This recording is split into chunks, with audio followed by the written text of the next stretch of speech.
என்னங்க அது? ஒவ்வொரு வார்த்தையும் அவர் கவிஞரா இருக்கலாம், அதுக்காக ரெண்டு தடவையா பதிவு பண்றது? ஒவ்வொரு வார்த்தையும் ரெண்டு தடவை எப்படிங்க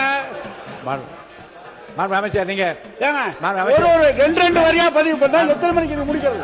அமைச்சர், பொதுப்பணித்துறை அமைச்சர்.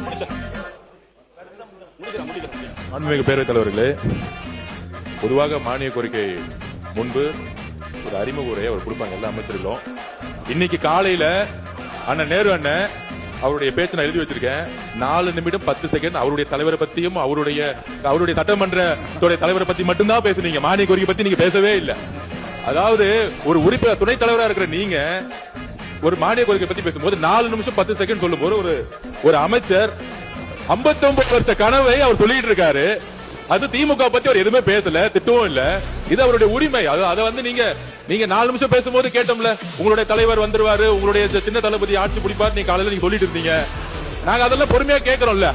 அப்ப அமைச்சருடைய கனவையும் கேளுங்க. 59 வருஷம் கனவு அது நீங்க கொடுக்கல. எங்க தலைவர் அவங்களுக்கான அதிகாரத்தை கொடுத்து ஒரு ஆட்சி உருவாக்கி இருக்காரு. அதுதான் தமிழ்நாட்டுடைய வெற்றி, தமிழ்நாட்டோட வரலாறு. திமுக 75 வருஷமா யாருக்கும் அதிகாரம் கொடுக்கல. நாங்கள் ஜனநாயக பூர்வமா எங்க தலைவர் எல்லாரையும் அதிகாரத்தை கொண்டு வந்திருக்காரு. இதுதான் பெரிய மாற்றம். அதை சொல்லிட்டு இருக்கட்டும், இல்ல தவறு.